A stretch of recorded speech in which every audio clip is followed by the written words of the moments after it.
All right, so now I want to talk about after the child's finished writing and he just drew in blanks for the words that they don't know how to spell. So the storyboard has already been created with pictures, and the adult has written in the key words and the child drew in the pictures. And the next step is transitioning to an actual paragraph or written narrative. So what we have here is the first thing you would have the student do is read what you wrote, and then I'll help you with the spelling, right? So we have blanks for all spelling words. On Easter, I am going to Grandma's house in Winnipeg with my, and they say, oh, I don't know how to spell family. So one thing that you can always prompt the kids to do is look up. So some of the key words, some kids aren't picking up that they've, that it's on this sheet, because they can look at this. This is their cheat sheet, I always tell them. But it's just seeing the word spelled correctly, thinking about the word already, and now they just got to copy it. And a lot of times, that's enough exposure to that word that they're able to spell it. So you can remind them to look back. Oh, family is written up there. They're using these cues because this is what, if they went into the classroom, they wouldn't have to ask their teacher if they built this at home as a pre-teaching, or outside the classroom as a pre-teaching tool. They can use this to help guide them. All right, so you want to teach them that strategy. So they just have to copy it. Family. So you remind them, okay, reread what you wrote. On Easter, I'm going to Grandma's house in Winnipeg with my family. First, the kids will go on an egg hunt. So kids, they don't know how to spell. So what you ask as the adult, so I'm going to turn this around. So right here is the spot. So first, what's the first sound you hear in the word kids? K. So you put a little dot. Did they get it right? Did they say k? So you put this. A plus. So you're tracking right here their ability to segment each sound in the word. Okay, so what's the next sound in kids? K, id. That's what they say. So you're right. I is the next one because they added the D, like id. So then you put that as wrong. So then you say, okay, we got two sounds now. K. What's the next sound in kids? K. And they go d. Okay. Oh, perfect. D. So they were able to identify the D. Kid. What's the last sound in kids? Kids. Z. Okay, the z sound, so you put a plus. And then all you do as an adult is you say, okay, so what letter makes a k sound? I want you to tell me. And if they say K, you say, yeah, in this word it's a K. K. And they get to write it in. And then you put a plus. So that's knowing that they know the sound letter correspondence, so they can segment. So you're helping them segment the sounds, and then they know the sound letter correspondence. And so you're always telling them what the dot sounds are, and all they are is telling you what letter goes with that sound. Okay, so remember that you're not getting them to independently do this at this point. You're guiding them through the word and repeating back to them the sounds that they're having to write a letter for. So k, I. What letter goes I? So they say E, right? So you put a negative here. I. Oh, that's the I. Remember, it's a line.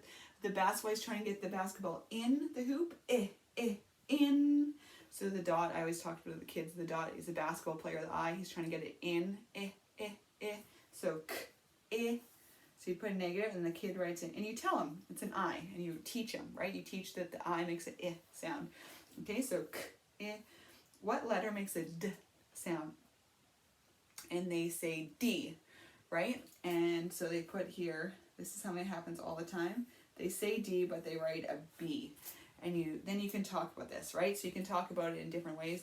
Okay, so this, you just wrote a B sound. So I want you to remember, there's this racetrack right here. Here we go. Here's a nice little racetrack. Here's the start line. It says start on it. And they're trying to race across. So we always start on the left and we're going across. And look at this. B is the best. And he's lined up and his belly's pointing forward. He's going to go super fast. And then there's the I always say dumb D. Just because the D, the D sound. And he's running the wrong way. He's never going to win that race. So D. So do we need a B or a D sound? Kid. And for some reason, I've taught it different ways, but this is the way that a lot of kids just remember it. And they already are used to going from left to right. So the D is running the wrong way. The B is the best. He's running the right way. So kid. And I put that as a negative because they had a fuzzy mental orthographic image of what the B and the D look like, so I put it as a negative, right? And that's the only data you're really tracking. So over time, so you see how much better their sound letter correspondence are doing, how much better they're getting at segmenting words. So kid, z, z. So then after that, so what letter makes it z sound? And kids that are used to working with me, they'll right away say S at the end of words makes, it's noisy at the end of words, and that's what I hear, and I know it's never a Z at the end of the word when it's followed by a consonant or whatever. I teach them all the rules. I give them I write other word patterns like,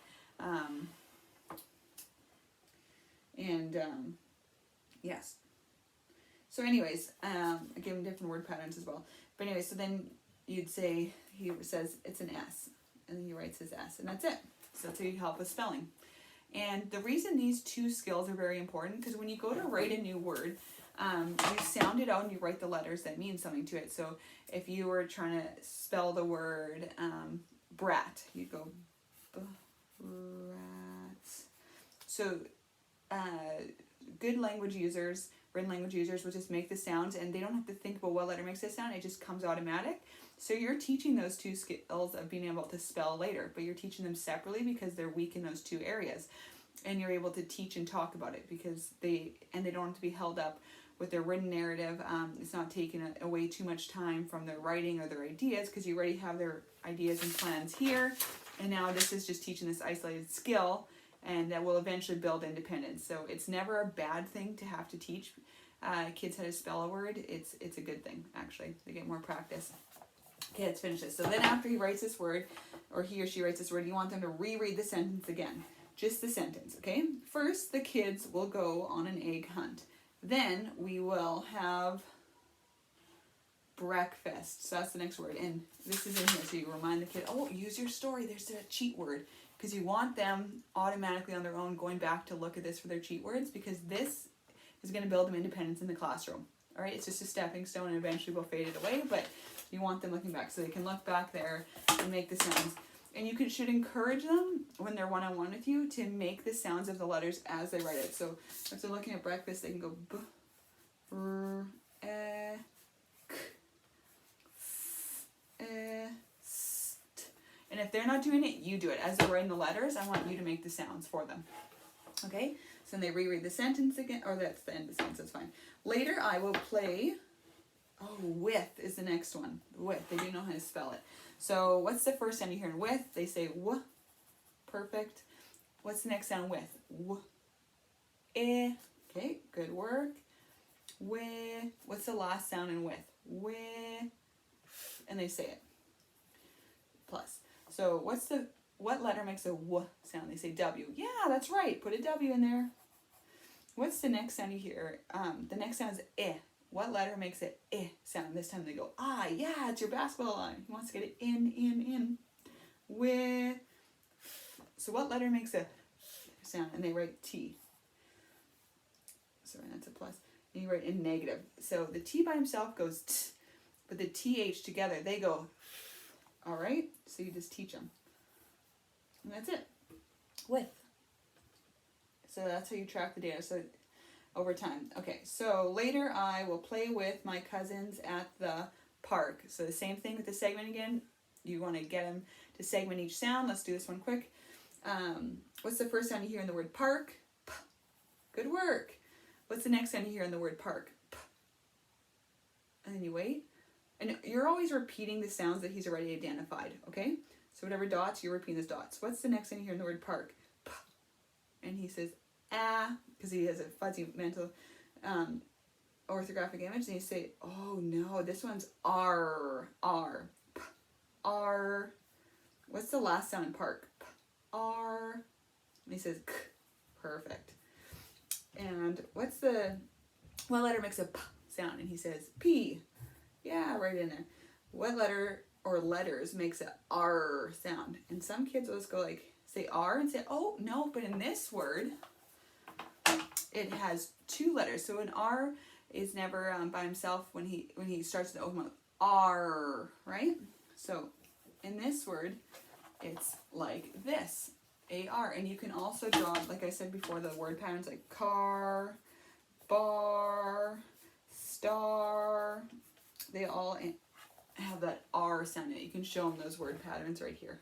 You can just write other words on another piece of paper. I always have a scrap piece of paper that's just cluttered like a mad scientist with other words. So you just show them that R, R, R, because a lot of kids know what car looks like. So they could have even transferred that par. It's like car, park. So there's a little sounds in it that I recognize, par. And what letter makes a k sound? And they say K. Perfect. So, and then they would have the data tracking purposes. They identified the P, it makes a P. R, they had it wrong, and then the K, they had it correct. It's a plus in there. Anyways, okay, and that's their whole story, and that's how you do the spelling help after. So you're doing first segmenting the sound. What letter, or what's the first sound you hear in the word? What's the next sound you hear in the word? What's the last sound you hear in the word? And then what letter makes this sound? Okay, those are the two things I'd like you doing.